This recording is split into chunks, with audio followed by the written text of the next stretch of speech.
Hello दोस्तों, स्वागत है आपका हर्ष आउटकम क्लासेस में। तो हम पढ़ रहे थे क्लास 11th का सोशियोलॉजी, जिसमें हमारा जो पहला बुक है उसका पहला अध्याय है समाजशास्त्र एवं समाज।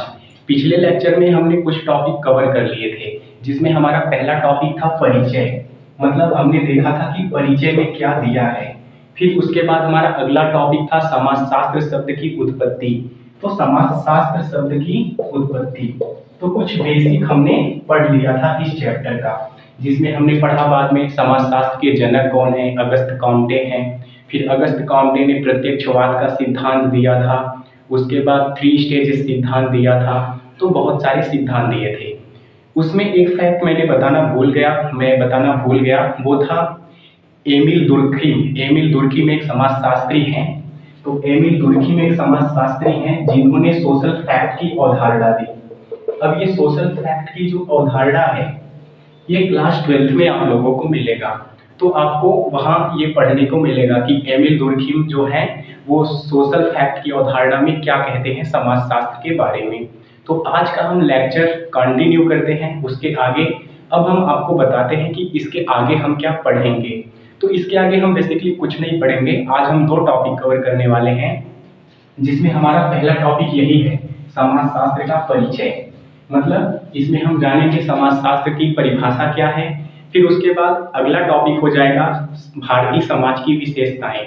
तो समाज क्या है, फिर समाज की विशेषताएं कौन कौन सी होती हैं वो हम देखेंगे। तो दो दो टॉपिक आज के लेक्चर में हम कवर करेंगे। तो हमारा लगभग 3-4 टॉपिक कवर हो जाएगा, क्योंकि ये अध्याय जो है समाजशास्त्र एवं समाज, ये बेसिक है, ये फंडामेंटल है जो आपका क्लियर करता है। तो अगर आपने अभी चैनल पर नए विजिट किए हैं, साथ ही अगर आप आर्ट से संबंधित विषयों की अध्ययन करते हैं या क्लास 11th में आर्ट लिए हैं जिसमें सोशियोलॉजी है, पॉलिटिकल साइंस है, तो आपको चैनल जरूर सब्सक्राइब कर लेना है। क्योंकि यहाँ आर्ट से संबंधित विषयों के जो भी कॉन्सेप्ट है एनसीईआरटी बेस्ड चैप्टर वाइज आपको अपलोड या प्रदान किए जाते हैं। तो चलिए बिना किसी देरी के वीडियो को स्टार्ट करते हैं। देखते हैं आज का हमारा लेक्चर, जिसमें हमारा सबसे पहला है समाजशास्त्र का परिचय। अब हम देखिए, आप एक बात सुनिए पहले कि हम समझते हैं सबसे पहले कि समाजशास्त्र है क्या, बेसिकली इसकी परिभाषा क्या है। तो इसमें कहा जा रहा है समाजशास्त्र समाज, सामाजिक संबंधों, सामाजिक संस्थाओं व सामाजिक परिवर्तनों का वैज्ञानिक अध्ययन है। तो समाजशास्त्र बेसिकली कुछ नहीं है। समाज का बेसिकली एक शब्द में इसका अर्थ ये हो जाएगा, समाज का वैज्ञानिक अध्ययन ही समाजशास्त्र है। लेकिन अगर हम इसको अच्छी तरह से डिफाइन करें, इसको अच्छी तरह से इंट्रोड्यूस करें, तो हमारा हो जाएगा समाजशास्त्र समाज, यानी समाज क्या है। समाज क्या है उसमें हम देखते हैं कि लोग एक समूह बनाकर रहते हैं, जैसे दोस्त हो गए, परिवार हो गए, तो ये समाज हो गया, जो लोग एक दूसरे से जुड़े होते हैं। साथ ही सामाजिक संबंधों, तो जैसे दोस्ती में कौन सा संबंध होता है, परिवारों में कौन सा संबंध होता है, ये सब। सामाजिक संस्थाओं, सामाजिक संस्था मतलब जैसे शिक्षा हो गया, उसके बाद परिवार हो गया, विवाह हो गया, ये सब सामाजिक संस्थाएं हैं। तो इन सब का भी अध्ययन करता है, लेकिन वैज्ञानिक रूप से अध्ययन करता है।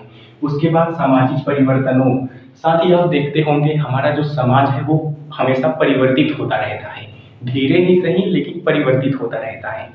अगर कोई कहे समाज अचानक बदल गया, अचानक परिवर्तित हो गया, तो ऐसा असंभव है।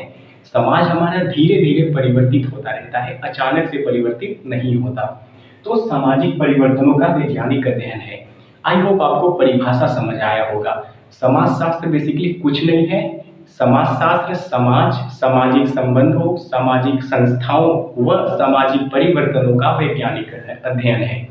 अब सामाजिक परिवर्तन आप देखेंगे, जैसे बहुत प्राचीन समय में या पहले संयुक्त परिवार होते थे, अब लेकिन एकल परिवार बढ़ रहे हैं। तो संयुक्त परिवार से एकल परिवार बढ़ रहा है, तो आप देखेंगे यहाँ समाज परिवर्तित हो रहा है। संयुक्त परिवार से एकल परिवार की ओर समाज बढ़ रहा है। तो क्यों बढ़ रहा है, समाजशास्त्र ये देखता है कि भैया क्यों बढ़ रहा है, क्यों समाज में परिवर्तन हो रहा है, इसके पीछे का कारण कौन सा है। तो समाजशास्त्र में ये भी मतलब अध्ययन किया जाता है सामाजिक परिवर्तनों का भी। देखिए पहले क्या है ना, पहले समाजशास्त्र का कोई एक विषय के रूप में नहीं था, पहले समाजशास्त्र कोई एक विषय के रूप में नहीं था। पहले इसे धर्म के आधार पर, परंपरा के आधार पर और दर्शन के आधार पर समझा जाता था। लेकिन बाद में इसका व्यवस्थित रूप से अध्ययन शुरू हुआ। लेकिन कब? वो होता है जब इंडस्ट्रियल रिवॉल्यूशन होता है। इंडस्ट्रियल रिवॉल्यूशन यानी औद्योगिक क्रांति। देखिए, जब आपने सुना होगा यूरोप में औद्योगिक क्रांति हुआ, उसमें सबसे पहले इंग्लैंड में हुआ था, फिर धीरे धीरे यूरोप में फैला। तो औद्योगिक क्रांति होने से क्या हुआ? इससे ग्रामीण व शहरी समाज का विकास हुआ। जब औद्योगिक क्रांति हुआ तो उद्योग लगेंगे, कारखाने लगेंगे, और उद्योग और कारखाने गांव में तो लगेंगे नहीं, वो लगेंगे शहर में। तो शहर का विकास हुआ, गांव से शहर भी विकास हुआ। अब वहाँ गांव का जीवन अलग है, शहर का जीवन अलग है। तो ये सोशियोलॉजी अध्ययन करता है, गांव का जीवन अलग हो गया, शहर का जीवन अलग हो गया। क्यों अलग हो गया, कैसे अलग हो गया? साथ ही जब नई आर्थिक व्यवस्थाएं आई, अब औद्योगिक क्रांति से सिर्फ गांव और शहर नहीं बने, औद्योगिक क्रांति से नई आर्थिक व्यवस्थाएं आई। जैसे आपने सुना होगा पूंजीवाद, कैपिटलिज्म। तो पूंजीवाद आया। अब पूंजीवाद एक नई आर्थिक व्यवस्था है, तो उसका समाज पर क्या प्रभाव पड़ा? समाजशास्त्र इसका भी अध्ययन करता है। उसने क्या प्रभाव छोड़ा समाज पर पूंजीवाद में, ये भी अध्ययन करता है। इससे क्या हुआ? समाज तेजी से बदला और समाजशास्त्र का अध्ययन व्यवस्थित रूप से स्टार्ट हो गया। तो समाजशास्त्र एक विषय के रूप में आया। तो याद रखना है, समाजशास्त्र क्या है? समाजशास्त्र बेसिकली कुछ नहीं है। समाजशास्त्र समाज, सामाजिक संबंधों, सामाजिक संस्थाओं व सामाजिक परिवर्तनों का वैज्ञानिक अध्ययन है। तो पहले समाजशास्त्र कोई विषय के रूप में नहीं था, बल्कि इसे धर्म, परंपरा, दर्शन के आधार पर समझा जाता था। और बाद में क्या हुआ? 19वीं सदी में होता है औद्योगिक क्रांति यानी इंडस्ट्रियल रिवॉल्यूशन। उसके बाद हमारा समाज तेजी से परिवर्तित हुआ। जैसे शहर से गांव, गांव से शहर हुए, गांव से शहर हुए। उसके बाद नई आर्थिक व्यवस्थाएं आई, जिससे क्या हुआ? समाजशास्त्र के एक विषय के रूप में जन्म हुआ। कह सकते हैं औद्योगिक क्रांति ने समाजशास्त्र को जन्म देने में मदद किया। तो आई होप आपको ये हमारा टॉपिक जो आज का था, पहला टॉपिक समाजशास्त्र का परिचय, आपको समझ आया होगा। अब हम बढ़ते हैं अगले टॉपिक की ओर। तो फ्रेंड्स, अब हम समझते हैं समाज क्या है, फिर उसके बाद हम जानेंगे समाज की विशेषताएं। तो पढ़ते हैं समाज क्या है। देखिए, समाज लोगों का ऐसा समूह है जो एक साथ रहते हैं, एक दूसरे से जुड़े रहते हैं, साथ ही आपस में संबंध बनाकर जीवन जीते हैं। तो अगर आपसे पूछे कि समाज क्या है, कोई भी पूछे, तो आपको सिंपल बताना है, समाज लोगों का एक ऐसा समूह है जो एक साथ रहते हैं, आपस में जुड़े रहते हैं, साथ ही संबंध बनाकर जीवन जीते हैं, वही समाज है। तो इसमें मैंने आपको 3 की पॉइंट बताया। सबसे पहले आपको याद रखना है, ये लोगों का समूह है। तो समाज क्या है? लोगों का समूह है। अब ये समूह पर अगर केवल लोगों का समूह है तो ये समाज नहीं हो जाता। वैसे तो भीड़ भी एक समूह ही होता है। जैसे रेलवे स्टेशन है, रेलवे स्टेशन पर भी तो भीड़ लगता है, लोग इकट्ठा होते हैं। तो क्या वो भी समाज हो जाएगा? नहीं, बिल्कुल नहीं, उसमें डिफरेंट हो जाएगा। तो डिफरेंट क्या हो जाएगा, आपको परिभाषा पूरा अच्छे से समझने के बाद पता चलेगा। देखिए, एक पॉइंट तो इसने कहा कि लोगों का समूह है, उसके बाद एक साथ रहते हैं। ये समूह एक साथ रहता है। जैसे आपका गांव, मोहल्ला, आपके गांव में बहुत सारे लोग रहते हैं जो एक समूह में रहते हैं, देखा जाए तो एक समूह बनाकर रहते हैं, साथ ही आपस में संबंध बनाकर रहते हैं या आपस में जुड़े रहते हैं। आपस में संबंध बनाकर जुड़े रहते हैं, आपस में संबंध बनाकर जुड़े रहते हैं। तो आप देखेंगे कि आपका पड़ोसी जो है, आपके पड़ोसी से कुछ ना कुछ संबंध होता है। हो सकता है वो एक दोस्त की तरह आपका संबंध हो। तो आप उससे, कभी आपके घर में आटा नहीं रहता है तो आप जाते हैं उससे आटा मांग लेते हैं, तो आपका वो सहयोग कर देता है। तो समाज की विशेषताओं में हम ये भी देखेंगे कि समाज जो होता है वह सहयोग पर आधारित होता है, अर्थात परस्पर सहयोग करते हैं लोग। तो ये भी एक समाज की विशेषता हो जाता है। लेकिन विशेषता नहीं, हम यहाँ परिभाषा देख रहे हैं। तो आपको याद रखना, आपस में संबंध बनाकर जीवन जीते हैं। जैसे आपका परिवार है, परिवार में आपस में कोई ना कोई संबंध होता है। जैसे आपके परिवार में 2-4 लोग हैं, मान के चलिए माता है, पिता हैं और 2 बच्चे हैं। तो ये आपस में संबंध बनाकर रहते हैं, किसी ना किसी प्रकार का तो सभी लोगों में संबंध रहता है। तो ये हो गया क्या? आपस में संबंध बनाकर रहते हैं। तो एक लाइन में अगर हम कहें समाज क्या है, तो समाज लोगों का ऐसा समूह है जो एक साथ रहते हैं, एक दूसरे से जुड़े रहते हैं, साथ ही आपस में संबंध बनाकर जीवन जीते हैं। अब आपको एक समाजशास्त्री हैं उनके बारे में बताते हैं हम। आप सुनेंगे, आप बोलेंगे क्या गजब कॉन्सेप्ट दिए, क्या बोले। देखिए, एक समाजशास्त्री है, एक नहीं वैसे भी कह सकते हैं दो, दोनों ने एक ही बात कहा, मैकाइवर और पेज। आपने अगर समाजशास्त्र का थोड़ा बहुत अध्ययन किया होगा तो आप जानते होंगे, एक समाजशास्त्री है मैकाइवर और पेज। क्या नाम है उनका? मैकाइवर और पेज। मैकाइवर और पेज बड़ी गहरी बात बोलते हैं, मतलब समाज के बारे में इन्होंने समाज को डिफाइन किया। इन्होंने समाज को इस तरह डिफाइन किया, इन्होंने कहा कि समाज और कुछ नहीं है, समाज सामाजिक संबंधों का जाल है। समाज सामाजिक संबंधों का जाल है। अब आप सोचेंगे ये कितनी बड़ी बात बोल दी है, सच में कितनी गहरी लाइन है, आप इसे समझें। समाज सामाजिक संबंधों का जाल है। अगर गौर से देखा जाए तो समाज क्या है? समाज यही तो है, सामाजिक संबंध होता है, अधिकतर देखने को मिलता है। जैसे कोई परिवार है, परिवार जैसी संस्थाएं कैसे बनी, लेकिन उसके लिए जरूरी है विवाह। तो विवाह से बना परिवार, और जब परिवार बना तो उससे बहुत सारे नातेदारी उत्पन्न हुए। अब ये नातेदारी क्या है, इसको आप आगे समझेंगे, लेकिन आप इसे ऐसे समझ सकते हैं, विवाह हुआ, विवाह से बना परिवार, परिवार से फिर नातेदारी हुआ। तो ये सब कॉन्सेप्ट हैं। आई होप आपको ये समझ आया होगा समाज क्या है और मैकाइवर और पेज क्या कहते हैं समाज के बारे में। तो समाज की परिभाषा हमने पढ़ा, उसके बाद पढ़ा कि मैकाइवर और पेज के अनुसार समाज क्या है। तो बढ़ते हैं, अब अगले टॉपिक हमारा जो है इसी का है, सब टॉपिक है, वो है समाज की विशेषताएं। तो पढ़ते हैं एक एक करके समाज की विशेषताएं को। तो फ्रेंड्स, हमने समाज को समझ लिया, अब हम समझते हैं समाज की विशेषताओं को। समाज में कौन कौन सी विशेषताएं हैं, अर्थात कौन कौन सी विशेषताएं होनी चाहिए जिसे हम समाज कह सकें। तो हम एक एक विशेषताओं को आसानी से समझेंगे, उदाहरण के साथ समझेंगे, आपको बिल्कुल भी तनाव नहीं लेना है। देखिए, सबसे पहला है सामाजिक संबंध।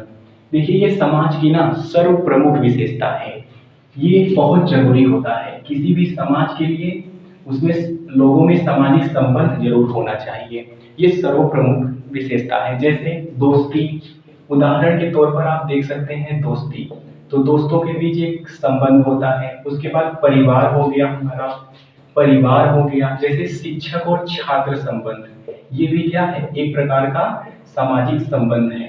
तो समाज के लिए सामाजिक संबंध आवश्यक होता है। तो पहली विशेषता हो गई हमारा सामाजिक संबंध। उसके बाद पारस्परिक निर्भरता। देखिए, समाज के लोग ना एक दूसरे पर परस्पर निर्भर रहते हैं। अब आप कहेंगे ये कौन सी बात है, कैसे हम समझें? अब आप समझिए, पारस्परिक निर्भरता को आप उदाहरण से ऐसे समझ लीजिए, जैसे एक डॉक्टर है और एक किसान है, ठीक है। डॉक्टर का काम है इलाज करना और किसान का काम है अनाज उत्पादन करना, ठीक है। किसान का काम है अनाज उत्पादन करना। तो डॉक्टर मान के चलो इलाज कर रहा है, लेकिन उसे खाने के लिए क्या चाहिए? अनाज चाहिए। डॉक्टर को अनाज चाहिए, और किसान खेती करेगा, कभी कभी हो सकता है बीमार हो जाए, तो उसको क्या चाहिए? इलाज चाहिए, किसान को इलाज चाहिए। तो आप यहाँ देख सकते हैं उदाहरण के द्वारा कैसे एक दूसरे से निर्भरता रखते हैं, परस्पर निर्भरता कैसे रख रहे हैं। तो समाज की एक विशेषता ये हो गया कि इसमें पारस्परिक निर्भरता होती है। सामाजिक संबंध हो गया पहला, उसके बाद पारस्परिक निर्भरता। और आप यहाँ देख सकते हैं कैसे उदाहरण के थ्रू कि कैसे लोग निर्भर हैं। तो आई होप आपको ये दूसरा भी विशेषता समझ आया होगा। बढ़ते हैं अब हमारा तीसरा विशेषता। तीसरी विशेषता क्या है? इसमें तीसरी विशेषता है समान संस्कृति और रीति रिवाज। देखिए, प्रत्येक समाज की अपनी संस्कृति होती है और रीति रिवाज होता है। प्रत्येक समाज, कोई भी समाज हो, जैसे अगर आप किसी भी समाज से बिलोंग करते हैं तो आपका कोई ना कोई धर्म होगा, कोई ना कोई कल्चर आप मानते होंगे, किसी ना किसी कल्चर से संबंधित होंगे। तो प्रत्येक समाज का अपना संस्कृति होता है और अपना रीति रिवाज होता है। लोग त्योहार मनाते हैं तो एक साथ मिलजुल कर त्योहार मनाते हैं। जैसे दीपावली हो गया तो लोग दीपावली मनाते हैं मिलकर, ईद हो गया तो वो मुस्लिम समुदाय ईद मनाता है, हिंदू समुदाय दीपावली मना लिया। तो भाई यहाँ पर देख सकते हैं, मतलब अगर समाज है तो वहाँ समान संस्कृति होगी और रीति रिवाज होगा। प्रत्येक समाज में ये होता है, समान संस्कृति होगी, समान रीति रिवाज होगा। उसके बाद है नियम व नियंत्रण। ये समाज के लिए बहुत ही जरूरी है, इसके बिना समाज नहीं चल सकता, समाज में अव्यवस्था उत्पन्न हो जाएगी। तो समाज को व्यवस्थित रूप से चलाने के लिए नियम व नियंत्रण होना चाहिए। जैसे कोई भी समाज का नियम है, जैसे मान के चलिए किसी समाज का नियम है अंतरजातीय विवाह नहीं करना। मान के चलिए कोई समाज है, वो उसका नियम है कि अंतरजातीय विवाह हम लोग अमान्य करते हैं, मतलब अलाउ नहीं करते हैं। लेकिन अगर कोई अंतरजातीय विवाह करता है उसी समाज में रहते हुए, तो वो समाज के नियम के विरुद्ध चला गया। तो ऐसे बहुत सारे लोग करते होंगे, बहुत सारे लोग करेंगे, तो समाज की जो नियम है वो टूटेगी। अब अंतरजातीय विवाह सही है या गलत है वो एक अलग बात है, वो एक अलग मुद्दा है। लेकिन यहाँ समझने की ये बात है, हर समाज में नियम होते हैं, नियंत्रण होते हैं। ये नियम कानून के द्वारा भी हो सकते हैं लागू, ये नियम कानून के द्वारा भी लागू हो सकते हैं, या फिर नैतिक मूल्यों के द्वारा भी लागू हो सकते हैं। तो समाज नैतिक मूल्य भी सिखाता है, कानून भी होता है। इसके द्वारा जो समाज के मतलब विचलित हुए लोग होते हैं, जो समाज के नियमों और परंपराओं से हटकर कार्य करते हैं, समाज उन्हें इसके द्वारा नियंत्रित करता है, कानून के द्वारा, नैतिक मूल्यों के द्वारा। तो ये हो गया नियम व नियंत्रण। आई होप आपको ये चौथा विशेषता भी समझ आया होगा। अब हम बात करते हैं सहयोग। देखिए प्रत्येक समाज में सहयोग होता है। हो सकता है किसी किसी समाज में सहयोग ना हो, लेकिन ऐसा अक्सर देखा जाता है कि कोई भी समाज हो वहाँ सहयोग होता है। बिना सहयोग के कोई भी समाज विकास नहीं कर सकता। अब आप इस सहयोग के इस उदाहरण से समझें। मान के चलिए कोई तालाब है, मान के चलिए कोई तालाब है, ठीक है। इस तालाब को खोदना है। अब ये खुदा नहीं है तालाब, इस तालाब को खोदना है। अब अगर कोई व्यक्ति अकेला करेगा, कोई व्यक्ति अकेला इस तालाब को खोदेगा, तो हो सकता है उसका पूरा जन्म चला जाए, मतलब पूरा उसका जीवन काल बीत जाए, फिर भी वो तालाब ना खुद पाए। लेकिन अगर वही बहुत सारे लोग मिलकर, समाज के बहुत सारे लोग मिलकर खोदते हैं, तो वही तालाब कंप्लीट हो जाएगा, खुद कर कंप्लीट हो जाएगा। तो यहाँ देख सकते हैं कैसे सहयोग से हमारा समाज तेजी से विकास किया। तो आप चौथी विशेषता ही है, नहीं, पांचवी विशेषता आप सहयोग ले सकते हैं समाज की। तो पांचवी विशेषता क्या हो गया? सहयोग। प्रत्येक समाज में सहयोग होता है। उसके बाद परिवर्तनीयता। देखिए कोई भी समाज हो वो परिवर्तित होता रहता है। अभी मैंने आपको पीछे बताया कि जैसे संयुक्त परिवार से अब एकल परिवार की ओर बढ़ रहे हैं। पहले अंतरजातीय विवाह कम होते थे क्योंकि परंपराएं, धारणाएं बहुत कठोर थी, लेकिन अब अंतरजातीय विवाह देखने को मिल रहा है। तो हमारा समाज परिवर्तित हो रहा है, धीरे ही सही लेकिन परिवर्तित हो रहा है। तो प्रत्येक समाज परिवर्तित होता है, वो धीरे धीरे होता है, अचानक से कोई भी समाज परिवर्तित नहीं होता। ये बात आपको याद रखना है। उसके बाद हमारा लास्ट है समानता व असमानता। देखिए प्रत्येक समाज में समानता भी होता है, असमानता भी होता है। जैसे मान के चलिए एक ही समाज है, एक ही समाज में बहुत सारे लोग रहते हैं, तो हो सकता है जैसे 50 लोग हैं, हो सकता है 10 लोगों की स्थिति सही हो, सेम वर्ग के हों, सेम समुदाय के हों, तो हो सकता है उनकी स्थिति समान हो। लेकिन अगले 40 लोग हो सकते हैं उनसे अलग हों, हो सकते हैं उनसे निम्न वर्ग के हों, हो सकता है उनकी अपेक्षा हाई वर्ग के हों या हाई क्लास के हों। तो समाज में समानता असमानता जरूर होती है, ये पाई जाती है। और अगर आपसे कोई पूछे क्या असमानता को पूरी तरह खत्म किया जा सकता है, तो आपको ये अगला अगला टॉपिक ही है बहुलता एवं असमानता, जो हम अगले लेक्चर में करेंगे। लेकिन अगर आपसे कोई पूछे कभी कि क्या असमानता को पूरी तरह समाप्त किया जा सकता है, तो आप बोलना नहीं, इसे पूरी तरह तो समाप्त नहीं किया जा सकता, लेकिन कुछ हद तक कम किया जा सकता है, कुछ नहीं काफी हद तक कम किया जा सकता है। तो आपको ऐसा बोलना है। तो जो स्टडी किए होंगे वही ऐसा उत्तर दे पाएंगे, नहीं तो उनको लगता होगा कि नहीं मैं असमानता खत्म कर दूंगा। तो आपको इस बात को याद रखना। तो हमने आज के टॉपिक में पढ़ा समाजशास्त्र का परिचय, उसके बाद पढ़ा समाज क्या है, फिर मैकाइवर और पेज क्या कहते हैं, फिर उसके बाद हमने पढ़ा समाज की विशेषताएं। तो आई होप आपको ये 2 टॉपिक भी आपको आसानी से समझ आया होगा। मिलते हैं आपसे अगले वीडियो में। उस वीडियो में हम आपको पढ़ाएंगे समाज में बहुलता एवं असमानता। अब आप सोचते हैं ये बहुलता क्या है? बहुलता शब्द से आप डर गए होंगे, लेकिन डरने की बिल्कुल ज़रूरत नहीं है। बहुत ही आसान सा है, बहुत ही आसान सा कॉन्सेप्ट है, बिल्कुल तनाव नहीं लेना है। वो आपको अगले वीडियो में हम समझाएंगे। फिर अगले वीडियो में 2-3 टॉपिक हम कवर करेंगे। तो आई होप आज आपको ये 2 टॉपिक समझ आया होगा। तो मिलते हैं आपसे अगले वीडियो में। Thank you. साथ ही अगर आप हर शॉर्ट फॉर्म चैनल पर नए हैं तो सब्सक्राइब जरूर कर लेना, क्योंकि यहाँ आर्ट से संबंधित विषयों को जो एनसीईआरटी बेस्ड है वो पढ़ाया जाता है, सिखाया जाता है। और अगर आप किसी भी बोर्ड एग्जाम की तैयारी करते हैं तो आपके लिए ये बहुत ही अच्छा अवसर है। आपको तो सब्सक्राइब कर ही लेना है।